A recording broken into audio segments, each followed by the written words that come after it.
welcome to a gentle yoga lunch break. So you'll need a few props to make your practice easier today. Let's see.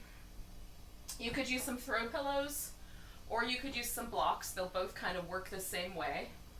And then a strap would be really helpful. Now, if you don't have a yoga strap like this one, you could have a towel or a dog leash, a belt, an old tie, like the neckties.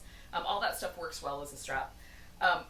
Yoga straps are nice because they have a buckle on them. Some of them come with loops. Like there are yoga straps that have loops all the way down that are sewn in, so you can put your hand into the loop. So if you are going to practice a lot, it's a great investment to make, but you don't have to make that investment today. So you just need something to have nearby. We're going to start, if we can, in a seated position. Now, that being said, some people are not very comfortable sitting on the floor. So if you prefer to sit up on a couple of pillows, or if you have a little ottoman or something and you'd rather sit on that, that's fine as well. So if you need a couple little pillows under your knees to make sitting on the floor comfortable, you can do that. So you're going to take a nice big breath, and then I do this thing where I just kind of rock back and forth and then settle in so that it feels like my spine is as balanced as possible. Some of us, when we sit on the floor, our pelvis tends to lean backward. And so you have, again, that option of kind of elevating the hips, and the easiest way to get the hips to kind of begin to lean forward is to sit right on the edge of whatever it is you're sitting on. So line that pillow or blanket or whatever you're sitting on right up at the edge of your sit bones, so that the weight of your legs kind of pulls your pelvis a little forward, and that will help you sit up taller a little easier. And then you can rest your palms on your thighs, or you can rest your palms on top of each other.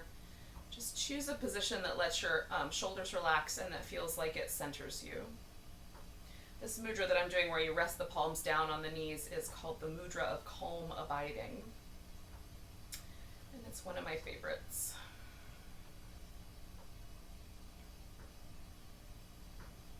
Take some deep breaths and just come home to your body.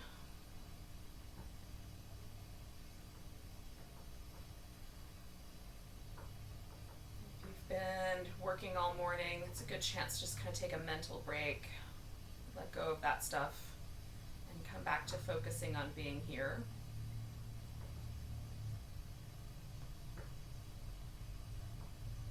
So we're going to take a nice big inhale. With your exhale, drop your chin down towards your chest, and then keep the shoulders neutral so that you're not rounding over with that. And then let your head loll up and over one shoulder to the degree that it feels okay to do that. Now, I don't like to go all the way back. I stop kind of where I feel the stretch on the side of my neck, and then I go back to the beginning. Now we're going to do one shoulder at a time. So whatever shoulder you pick, just go over that one shoulder back and forth. We're going to do about 5 of those. And you can go whatever pace feels good. I kind of like to take it a little bit slow because I'm feeling out all of those muscles on the side of my neck and looking for any places that feel a little extra tight. Already the shoulder on this side feels like it's lower than the shoulder on the other side. All right, so now I'm going to pick a spot. So as I come around, I'm going to do my one last little movement here. And then I'm going to pick the spot that had the most interesting stretch. And for me, it's right there, kind of feeling the stretch right in this muscle. For you, it might be more along the side or in the back of your neck. So you just find that spot, and we're going to stay for about 2 more breaths.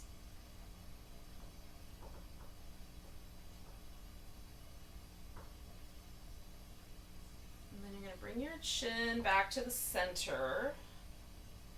Pause for a moment, and then let your head just kind of lightly float back up to neutral. I like to do a little bit of movement, just kind of side to side, just kind of spinning my skull on that little axis up there at the top of the neck. And then just pause, and again, already the shoulder started feeling looser, started feeling kind of a difference when I was moving my head, but it really feels different now. I would swear to you this shoulder is 2 inches lower than this one. Probably not. It's usually an illusion. All right, or just a sensation arrangement. Anyway, we're going to drop the chin and do the other side. So go a little gently. Sometimes the neck muscles can be a little bit tender after we stretch them out. So just kind of allowing yourself this movement up and over one shoulder. Again, at whatever pace feels good. Trying to find all the little nuances of those muscle arrangements there. The muscles that hold the collarbone to the jaw, or the muscles that hold the neck onto the upper part of the rib cage. Just all of those little places. Muscles that connect the neck to the shoulder blade.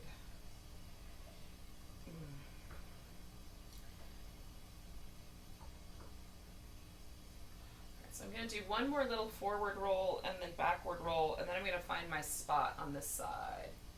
So this side's not as tight as the other side, so I'm just going to, right there, look around for a spot that feels a little more interesting to stretch.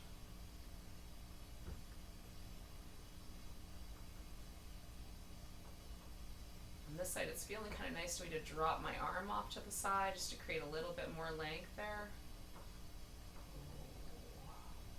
Now I like to do this little, just tiny pivot right in that zone, just to see how things are going. Sometimes the movement or the sensation shifts. And then take a nice big breath and let yourself kind of roll it back to the center. And again, you might pause for a moment there, and then let your head float lightly up. And notice that there's a difference. Now, this shoulder still feels a little bit different than the other shoulder, but it feels looser and they feel a little closer to even. They're not perfectly symmetrical, but they definitely feel even. All right, so this may or may not be true for you. Whatever's true is what's true. Roll your shoulders around on your back. See if you can bring the shoulder blades out around the edge. Lift the arm bones as high as they'll go, and then as you roll the shoulder blades into the center, then you'll start to bring them down. So we're doing as big a circle as we can make, given the shoulder blades position on the back. Okay, when you get to the bottom, switch the direction. So you're going to go in and up, and then forward and out. In and up, and then forward and down. Good. Let's do that about 3 more times.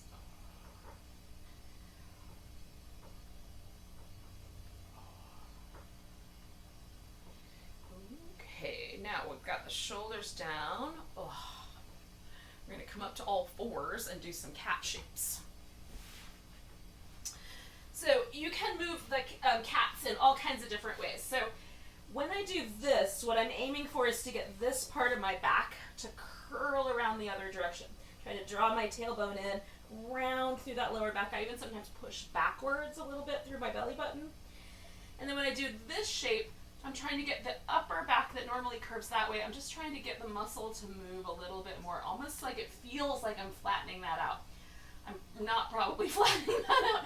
There's a lot of ribs in the way there to make that not as possible to do, but it feels that way as the muscle kind of moves, okay? So I'm aiming for those 2 areas, that lower back and my upper back. Trying to kind of work into those places, and I like to do these little kind of side-to-side hip shimmies and a little bit of kind of a shoulder blades up and down kind of thing right there. Okay, so now I'm going to go out to the side and really lean into it and go the other way. Lean into the side. And I'm doing that with more of a rounded back. I'm going to shift it in a second, so I'm doing a little bit more of a rounded back here and leaning into the sides. Ooh, let's do that one more time on each side because it feels good. Beautiful. One more over here. Okay, so then I'm going to drop this. Now, I'm going to turn my palms a different direction just to put a different kind of pressure on my wrists. So I'm letting the belly kind of hang. I'm letting my shoulders kind of fall back. And again, I'm going to go into the sides here. And you can do whatever you want with your hands. If you need to change them up, go back to where you were, that's fine too. Okay? So one more time on each side, just kind of swaying back and forth. So we get slightly different areas of the sides. Excellent. Okay. So then we're going to bring ourselves into a Sphinx pose. You can do a little child's pose first if you like. And you can start kind of low down with this little Sphinx, bring it a crocodile instead to begin with. Do a little windshield wipers, and then we're going to come up. So we're going to bring the elbows to the floor, and then we're going to try to pick one leg at a time up without rolling the hips. I'm just going to see if I can get that leg to go up and get longer and come down. I don't want to do this. See how I just rolled my hip up off the floor? I'm just going to try to lengthen out through the hip flexors. So I'm going to use my glute, lift and put that leg down, lift and put that leg down. So I'm just kind of snuggling the front part of my hip into the floor. Then we're going to bring the hands next to the shoulders and rolling the shoulders around just a little bit. We're going to take this into a cobra, okay? So I'm not going to push with my arms. That's what this looks like, okay? See how my shoulders round forward and hug up near my ears? That's not what we're after. What we're after is strengthening our back. We can do push-ups another day. So we're going to lengthen through the legs, press them down into the floor, and it's almost like you're trying to take your glute and bring it around to the side, because the glute fibers down here in the bottom of our gluteus maximus that really help us do the back bend and help release this hip flexor area go out at the diagonal into the IT band, okay? So we're going to pull the glutes towards the side, really anchor the legs, use your back muscles. Now your hands are here for support. So you use them to help you hold that, and then draw the elbows back and in so it broadens the chest, hence the name cobra, because they've got that big wide hood that they spread out around their head, right? Otherwise we could call this garter snake pose, or lizard pushes itself up from the rock pose, but it's none of those, it's a cobra. Okay, we're going to do it 3 more times, so just rinse out in between rounds, and then anchor your legs, use your glutes, come up, as high as you can get yourself to come up. You want to use your back power. Okay, 2 more. Lift, right, I spread my hands out and kind of press my palms into the floor. This floor is squishier than most yoga room floors, but it works. Okay, so then we're going to come down to windshield wiper. You can go back to your crocodile or back to your sphinx. Ooh, that felt good. All right, yogis. So we're going to roll onto our side, and this is called the sleeping Buddha. When we lay on your side. I don't know if you've ever seen the little sleeping Buddhas, but there are statues of the Buddha laying on the side. Some places, I want to say Thailand, but I might be wrong. Could be Cambodia, in case, or other places. But we're going to take this leg and just externally rotate it so the toes kind of point up. And then we're going to take this leg up and just pause for a moment. Now you can hold the back of your leg. We're going to turn this into the hamstring stretch with the strap in a moment. So rather than do that, we're just going to try to use this to do a little core work. And so my tendency is to want to fall backward into this. So you're going to try to use the deep core to hold your torso nice and stable while we hang out with this leg. Getting a little stretch maybe through this area we were just anchoring through to do the cobra. Okay, so now we're going to let this bend in, and we're going to grab our strap. Make sure it's handy. If you want something to put under your head like a pillow, grab that. And then we're going to roll onto our back. And that leg that I just had in the air for my sleeping Buddha is going to become the leg I used with the strap. But before we get there, let's do a little ankle circle goodness. Because I don't know about you, but I can always use a little bit of those. And then go the other way. All right. So I like to do at least 5 or 6 in each direction. Sometimes I do more like 12 or 14 or 15 or 20. But for today, 5 or 6 in each direction ought to do it. A little bit of pointing and flexing. I also find it kind of interesting to shift the foot around while I'm doing that. Okay. Now, you could hold on to your big toe with your peace sign fingers. That's legal. You could take some kind of an object, a towel or a strap or whatever you got, and wrap it around your foot.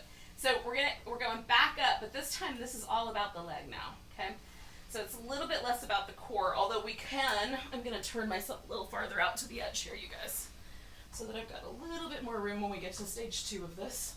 But in any case, what we can do is use more core strength to anchor ourselves, right? So I can take this inner thigh and rotate it in so my toes point more up on this leg that's on the ground.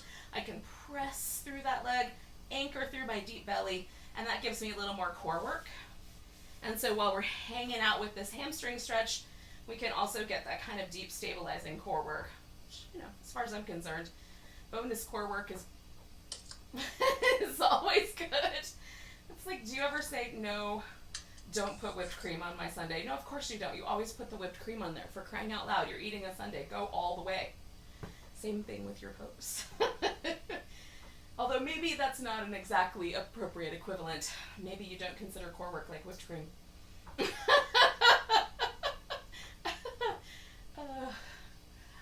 I can see your point. We're gonna stay for about 30 more seconds here, yogis. I'm gonna grab this pillow while I'm here because I know I'm gonna want it later for my hip. Ugh. Now, if you have a block or you have a pillow handy, you can grab yours and put it beside you just in case you want it. So we're gonna take 2 big breaths. Oh, I'm gonna dig into my calf for this last big breath. And then we're gonna take the leg out to the side, and this is where the pillow comes in handy. So I put that thing right in there against the edge of my hip because it just makes a little softer place for my leg to rest. It stops it right before this gets really, really intense.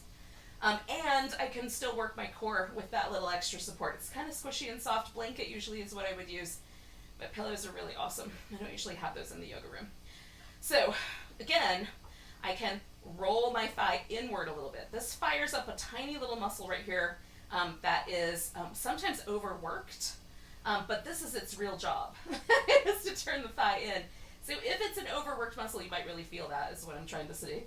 And then this core situation here is I'm trying to hold this leg nice and stable, or this hip stable on the floor, rather than let it kind of fall up like that. I'm using a little bit of my deep core strength to anchor that hip, anchor through that leg. And again, like, you know, don't lock your knee out, but just kind of allow yourself to work from the thigh muscles more than you work from the rest of your leg. Sometimes I find my toes trying to help, and they're the tiniest muscles in this whole arrangement. Probably the toes should let the thigh do the job. It's adorable. It's like my toes are the 2-year-old that tries to help you do the dishes. It's super adorable, not particularly helpful. Oh, yogis. So we're going to breathe a few more deep breaths.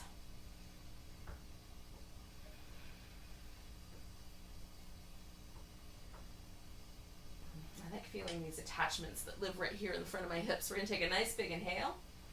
And then we're going to come back to the center and we're going to turn this into a twist. Now, your twist can keep the strap like that. Or if you want to make this a softer twist, you can lose the strap and let your legs kind of roll into each other, which is what I'm going to do. So I'm going to take the pillow that I had on the other side and let myself kind of drape my legs over the pillow. So then I'm going to work my upper back down to the floor. Groaning helps. And then I've got this nice stretch. Now I'm kind of playing with my arm a little bit, just trying to find like where's the just perfect release through this chest muscle.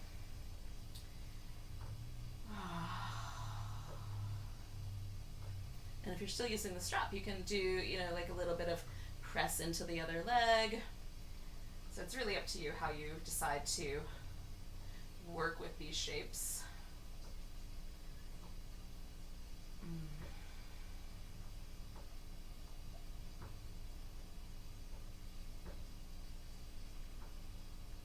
So yogis, we have about 30 seconds left.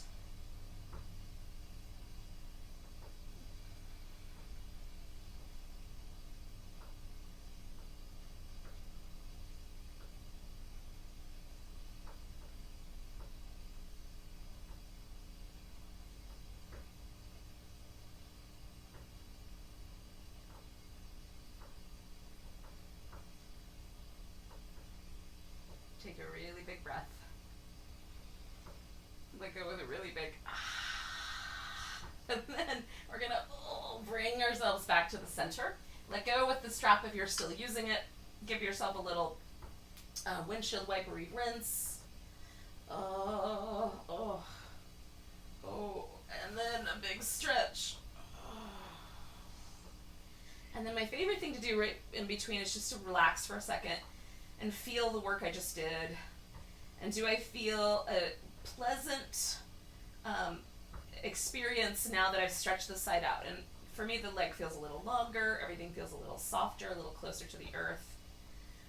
The relationship between my hip and my spine, the muscles that live on the sides of my waist, and the muscles that live in my leg all feel a little bit more relaxed with each other. Like on this side, I can still feel a little bit of tension being created by my hip flexors, my glutes, in the way that it's manipulating the relationship between my spine and my pelvis. So I'm definitely looking forward to doing the other side. So I'm going to turn around. No, actually, I'll do it like this because you'll be able to see what I'm up to. So we're going to do the sleeping Buddha, right? So I'm going to roll onto this side. And again, what the sleeping Buddha is about is just about core stabilization, okay? So the top leg comes up, and I'm going to rotate the legs a little bit so my toes are pointing away from each other. So I've got a little bit of an external rotation. And then the tendency, again, is to fall into the hip like that. Instead, I'm going to try to anchor through my core. Now you can bend your bottom knee to create more anchor. But you're going to anchor through your core a little bit and try to hold yourself steady as we kind of approach this position. You can do this as a hamstring stretch also, but since I have that planned for us to do otherwise, we're using this in a different way. We're using it to both create some space. And this is a, like, you know, different turnout than we would normally be doing. And so kind of creating this deep anchor in the core. We're going to take 2 more breaths, trying to hold ourselves steady. And then we're going to bend this knee and we're going to go back to the back, and that then becomes the leg that we hug in, and we give a little spin to the foot. Get some really big circles in there and some littler ones, and then go the other direction.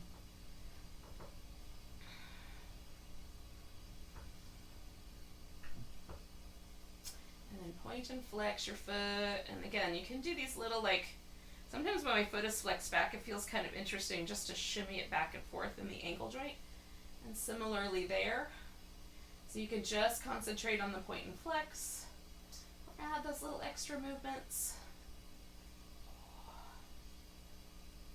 Okay. And then we'll find our strap. There it is. And do the other side. I'm going to scooch a little bit this way, so I'm hoping I'm staying in frame. Oh. Okay, so I'm going to strap up this foot, adjust the strap for my hand, try to decide, like, do I want it to be a little bit longer? Do I need a little more room? Try to slide it up onto my toes without jumping it off my leg. And then there's all kinds of little places to explore, right? So if I pull my toes down, push up through my heel, that's a lot more of a song about my calf muscles. Oh, feels good. I can also rotate the leg out or rotate the leg in, lower it down, bend the knee. There's lots of ways to play with the sensation. And so we're just hanging out, taking some nice deep breaths. Oh, I love these stretches so much. And even though I have a yoga strap on my nightstand, and every now and then I do remember, oh yeah, I've got a yoga strap right here. I could do these before I go to sleep. Sometimes I just don't think about it. I've got other stuff on my mind, or I'm super tired. And so taking a little bit of time to really get into these is one of my favorite little yoga treats. Okay, so we're going to go out to the side with the exhale. So whenever your exhale shows up, and again, we're anchoring a little bit through the core, right? So I'm using the leg and my hip and my abdominal muscles to some degree to stabilize me. If it's really hard to stabilize yourself on the floor, it just means that you have some ab work to do. Welcome to the club. I have yet to meet someone who's like, you know, my abs are strong enough. I feel like I'm good. I mean, you could do your rectus abdominis over the top, but everything else, like, pretty much, it's only going to get as strong as it should be. So we could always keep going with it. And what we're talking about with this particular kind of a shape where we're stabilizing the hip is actually the transverse abdominis muscles, which lay way down deep. They're the deepest abs. And they wrap around us almost like a corset. They meet up with this rectus abdominis, but they kind of flap over around the bottom. So this kind of bottom part of our, lowest part of our belly has some transverse abdominis connection to it. So you can feel sometimes when you really are stabilizing those, you might feel the sensation across that lower part of your abdomen.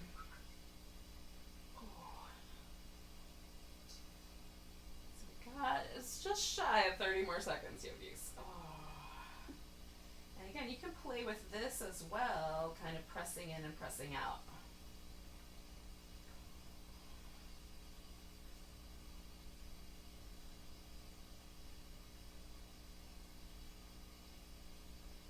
take a big breath. And then this is coming back around and we're going to turn it into the twist. And I'm going to, again, kind of let the strap go and let the twist become like kind of pillow supported. Work my upper back down to the floor. And then I'm going to experiment with like what position in my arm. Ooh, felt better right there. Feels like it gives me the right amount of stretch without causing any trouble for my arm bone. And again, hanging out with this pose. Taking deep breaths.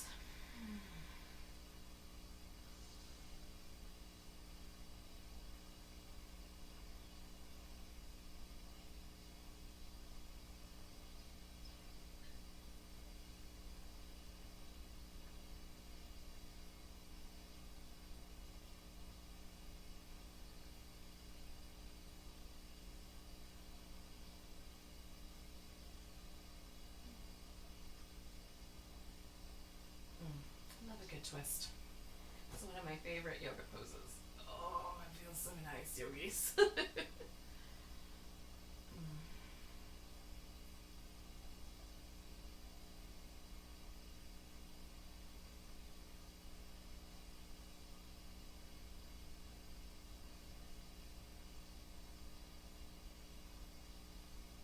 All right, so we're going to take another deep breath.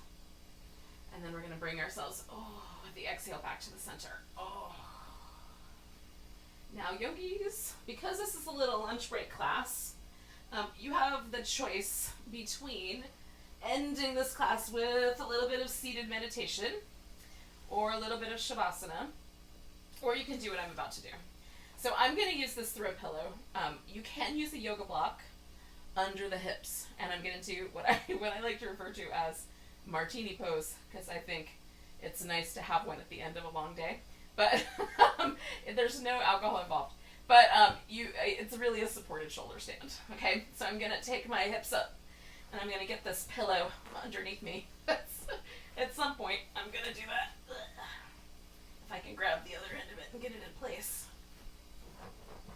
Okay, so I want it to feel like it's supporting my sacrum. And it might take a second for me to get the pillow just right. And then, so this isn't a very big lift. The blocks are a little more firm, but I like the pillow because it's soft. And it is a lift, right? And then you just take your legs up. And I'm just going to hang out like this. So sometimes I'll put the feet together in more of kind of a butterfly shape. Sometimes I'll do little ankle circles or take the legs out into kind of a V shape. Right? You can cross one leg over the other, or you can just kind of try to suspend the legs right over the pillow. And I usually love cactus arms when I do this. So take the elbows kind of about shoulder height and just let the arms open up like little cactus arms. You may find it better if your arms are lower or out to the side somewhere. So you just kind of feel that out. Nice to get a little bit of an inversion into the day. I'm only going to stay here for like another 45 seconds, and then I'll take a couple moments just to relax in Shavasana. If you're there already, we'll join you shortly. Enjoy.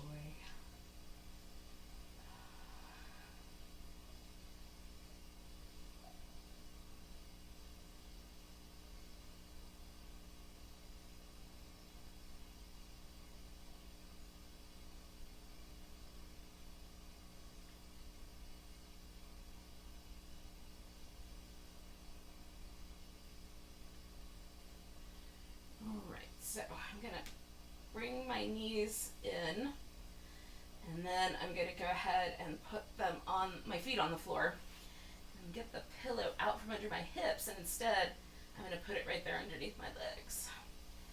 And then I'm going to let myself just stretch out for a moment.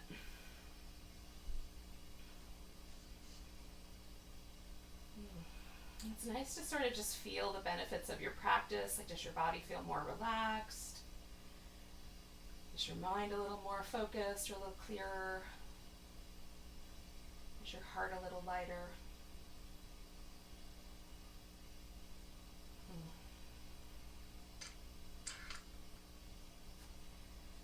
Ultimately, yoga practice is really about trying to be better humans, but sometimes it's okay for yoga practice to be about getting a little bit of the rust off so that we can go back out there.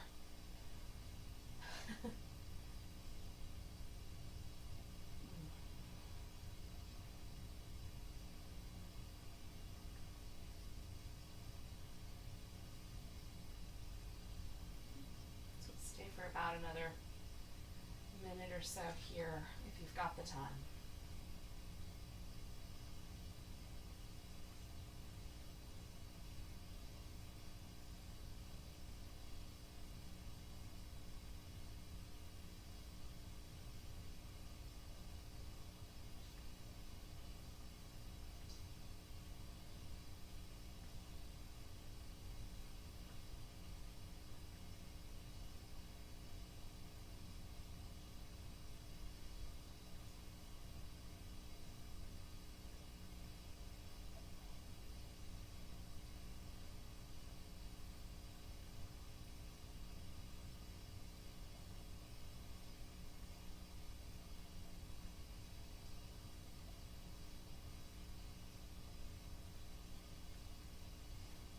Yogis, take a nice big breath. And let go with a big deep. Give your fingers and toes a little wiggle. Stretch them out. Oh, give your whole body a bit of a stretch. Oh. Now, give yourself a hug. And it's a 1 o'clock moment, so we're going to take a moment with our 1 and just remember the things in our life that we're grateful for. And maybe it's just you're grateful for this moment right here. There might be all kinds of other delightful things. And even being grateful for the challenges, you can roll to your side as you like. And then take a moment and just imagine all of the world's creatures healthy and vital, including yourself. And so we're sending out a blessing to the world about health and vitality. And then we can sit ourselves up. And the last thing we'll take a moment to do is to send a blessing out to the world. And imagine that the whole earth is a garden of abundant support, so that all the world's creatures have somewhere to live and food to eat. And thank you for joining me in this gentle yoga practice. Namaste.